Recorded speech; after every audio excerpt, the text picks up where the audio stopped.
And welcome to this edition of the Native News Update on this Monday, August 22nd. I'm your host for today's program, Paul DeMain. And today we go to Fort Hall, Idaho and talk to Shoshone Bannock correspondent Mark Trahant a little bit more about potential budget cuts and other legislative issues on the horizon. Mark Trahant, the last time we talked to you about some of these issues at the national level, Wisconsin was about to go into a recall session. Those recalls were successful to the point of recalling two Republicans, all the Democrats preserved through the recall process, and then I think 5 of 7 or 4 of 6 Republicans that were recalled survived as well.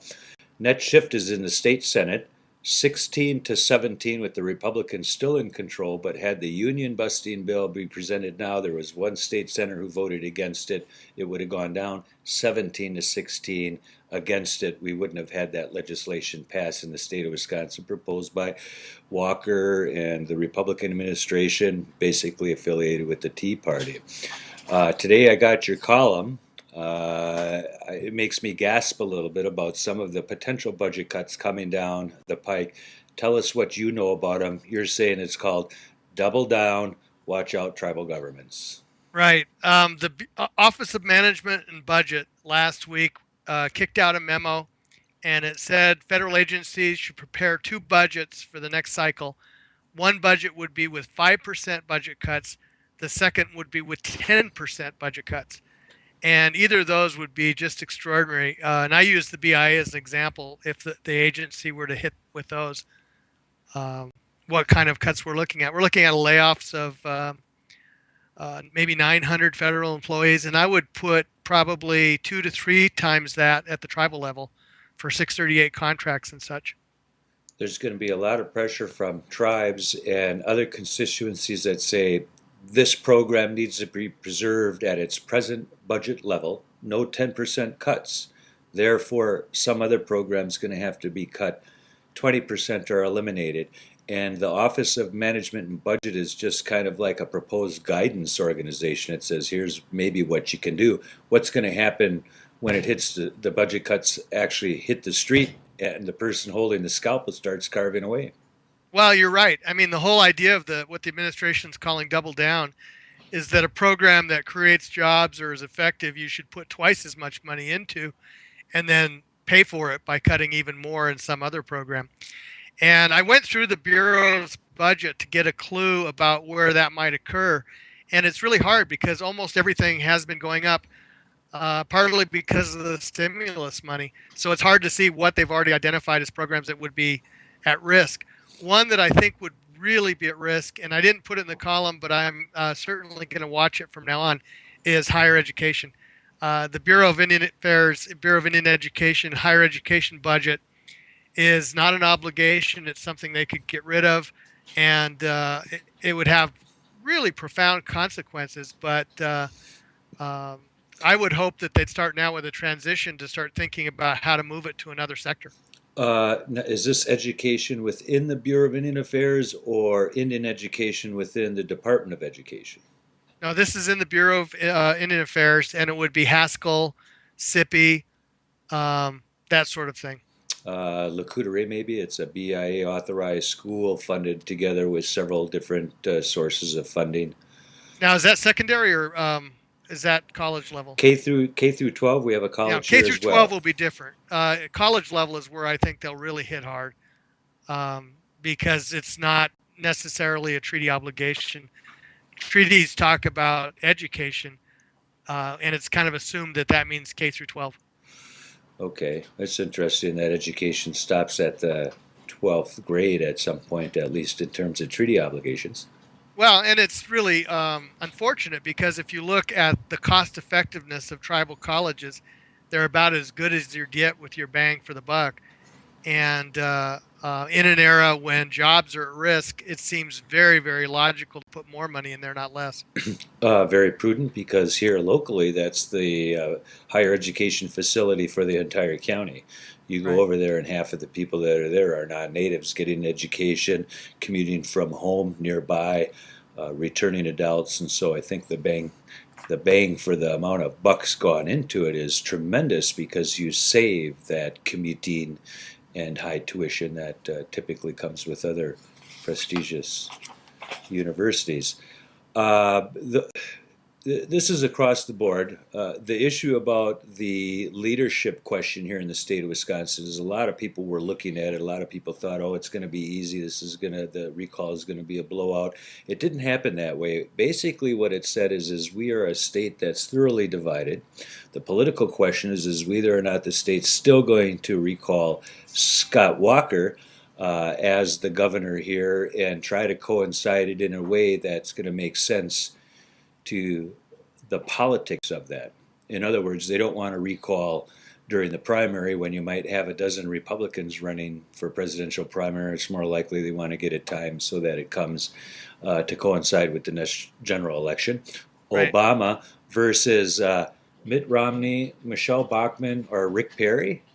Yeah, and maybe Sarah Palin this week. Has she announced officially? Has she announced, or is she going to? They're trying to read the tea leaves, much like they used to do with criminologists. They now call them palinologists, and they're reading the different maneuvers back and forth. It'll be interesting. Karl Rove said on Fox over the weekend that he thinks she'll run, but others are saying no. So who knows?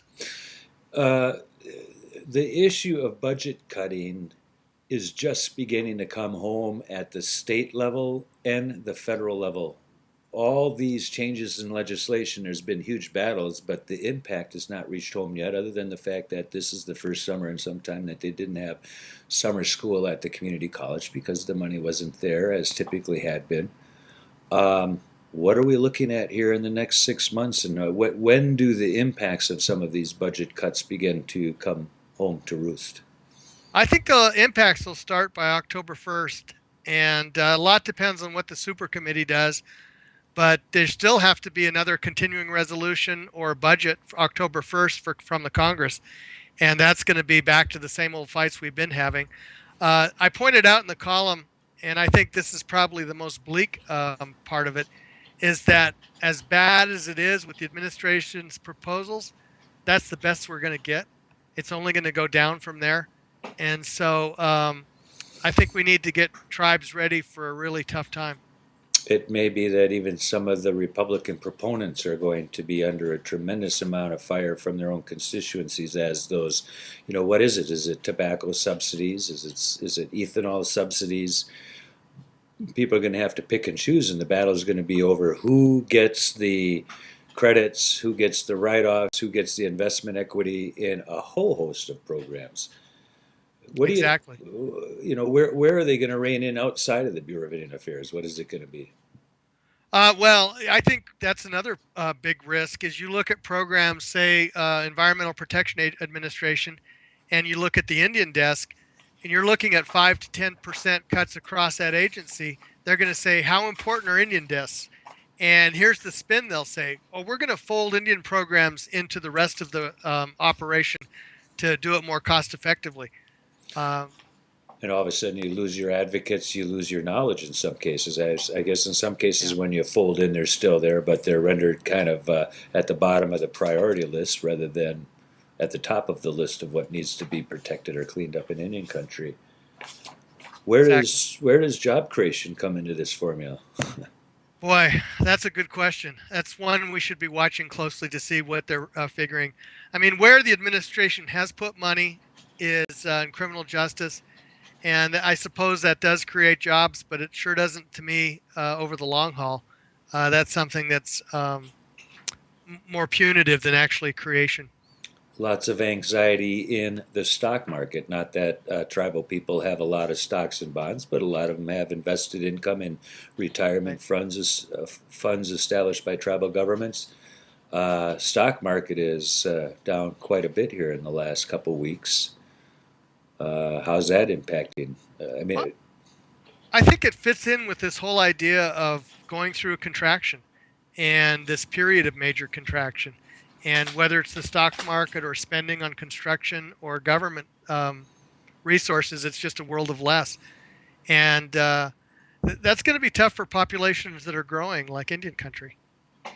Does Warren Buffett hold any credibility in saying, hey, folks, thanks for keeping your hands off me, but I can afford to pay some more taxes? You'd think, but probably not in this environment. It's just a matter of no taxes no matter what. The richest Right. people in this country should not be taxed, even though some of them are saying you should tax us. We can pay a higher obligation. Are they anyone going to write a check out? Well, I mean, that's what they're saying now to Warren Buffett is why don't you just write a check if that's how you feel. But if you look at the data, the Bush tax cuts made this whole federal deficit far, far worse. And if you took those tax cuts out of the equation, the short-term problem with the federal government wouldn't be that bad at all. It's really been exacerbated. Tribes got casinos to back themselves up. But how many tribes is that? And it seems to me that there's been a lot of layoffs. You continue to see this 2.5%, 5% lower from last year. It's been about a 3-year trend of declining revenues, and you got states that are proposing to add more gaming so they can solve their problems. Right. Where do you see the economies going on the reservation? Is there something more around those casinos people can do? Well, and where you're going to see the problem is because it's an era of contraction, those with debt are in a much more precarious position than those who have cash. So those folks that have borrowed great sums of money to build casinos, they're the ones that are going to be at risk because if you get a 5 or 10% decline and you still have to service the old debt, that's a problem. So, I mean, if I were giving advice to tribes, it would be this: to keep your cash as close as possible and build up your reserves, because I think we're just beginning the roller coaster.